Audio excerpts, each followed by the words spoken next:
familiar with.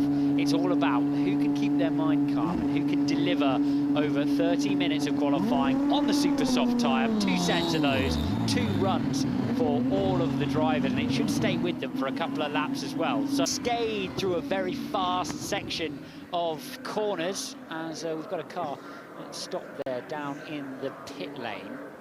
Now we got an AIX racing car stopped. Let's have a look. Now that is Taylor Barnard, who we saw having an issue earlier in the practice session. He's going to stay on sequence with everybody else. Now we did see, as you mentioned, a bit of a questionable release. Let's have a look at that now. And I think this is going to be it. Zane Maloney, and into the path comes a Van Amersfoort car. Yeah. Unsafe release, Van Amersfoort. Both cars. Team last time out, as we see drivers being held in the pit lane and raring to go there. Paul Aaron, championship leader, trying to make his way, and I think this is where Barnard stalls. Yeah.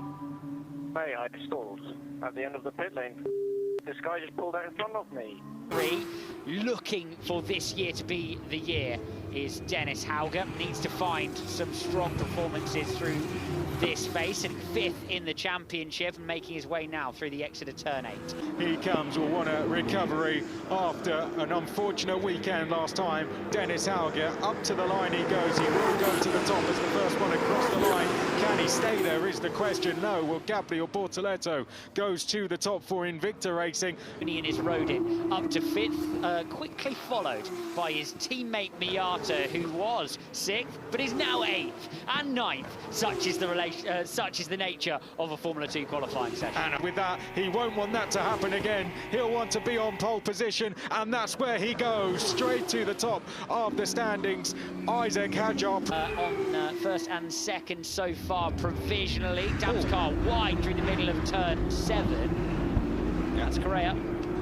Yeah, Juan Manuel Correa finding the gravel and some. Yeah, just losing the car. The track really falls away from the apex there through to the outside curve in T7. Once you've lost it on the way in, it's very difficult to scoop it back up. And hello, we've had both Dam's cars exploring the scenery on the outside of turn 9 there. Jack Crawford going one. And as a result, they are 20th and 22nd so far in this session, so not the start they would have wanted. But now it's the gravel up towards the start-finish line for Dennis Hauger. That'll be a fastest last sector and P3 for him. Gabriel Bortoletto has a nice tow from the Dams car ahead and goes to P4. Lost significant time in the middle sector. Bortoletto wasn't able to improve on his previous best. His Pepe Martin got a little bit of smoke there. Oh, goodness me. That's Isaac Hadjar, who is smoking coming into pit lane. That is an engine expiry, I think, for Isaac Hadjar, who's found his way into the pit lane. But the driver, first in the first flurry of qualifying laps, will be out of qualifying after those laps, and a disaster then for Hadjar. Let's see how far he drops. Well, Isaac Hadjar, this is not the start to the weekend he would have wanted. Let's hear from him now. Oh my God. For Gabriel Bortoletto. This session opens up even more, doesn't it? As Dennis Hauger looks to take advantage, as does Gabriel Bortoletto. Currently going quickest through the first sector, but slower through the second, as these tyres may be slightly reaching the end of their life, Alex. Hauger across the line doesn't improve. Bortoletto doesn't improve either. So both of them then struggling too much with the tyre. Was improving through the first, but I think we're going to see a similar story. And he, I think, reading the room there with what's going on around road in motorsport, and comes in to the pit lane. Box for more grip is essentially the way for Miata, who had the Williams colours as well. One of 2 Williams juniors. Now we'll come back to that, because Gabriel Bortoletto rather has not moved. That is Miney. No, that is Miney, apologies. Kushmaini has not moved, has he? No, I think they're a bit tardy servicing the car there.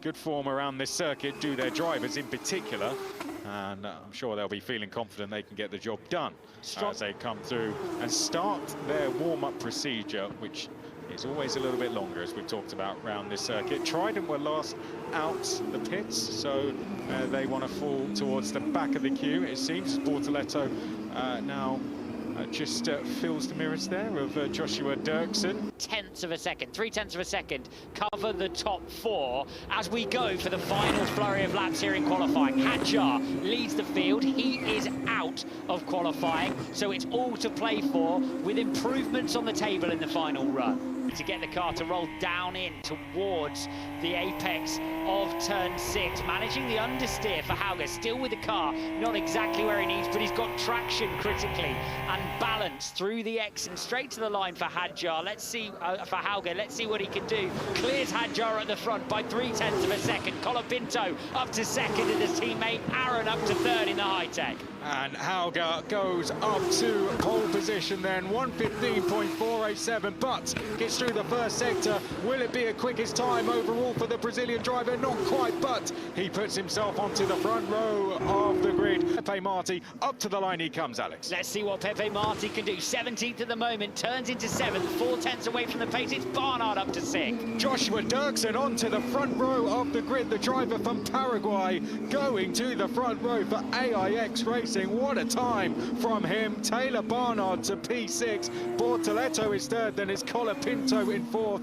Aaron is fifth. Barnard 6. Hadjar is now dropped to P7. Onto the front row of the grid with that time, a 1:15.598. What a time.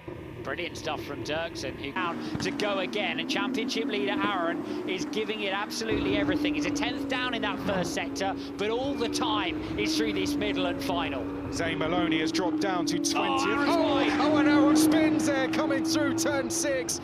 Paul Aaron spinning, going onto the gravel through 6, rejoins, and that should be the end of his qualifying. This is the moment for Aaron, through the mid-corner of turn 6, exactly what we saw Correa do earlier on, except he spins inwards, trying to hold on to it. To beat that, he stays third. What about Joshua Dirksen? We ride on board with the AIX Racing driver. Oh, 0.008 of a second. He just misses out on pole position. Another one, unable to improve, but still manages to hold that P1 spot. Oh, yes! That's so good. Oh. Great job, guys. Motorsport, what a result for them, and what a result for Joshua Dirksen from Paraguay. Yes, that's nice. I thought I got 0.0. Wow. Good job, guys. Proud of you, good job. Hey everyone, thank you for watching. If you like this video, please subscribe, trying to reach 1,500 subscribers. If you like kind of F2 content, check out the video suggested here for more stuff like this. Peace.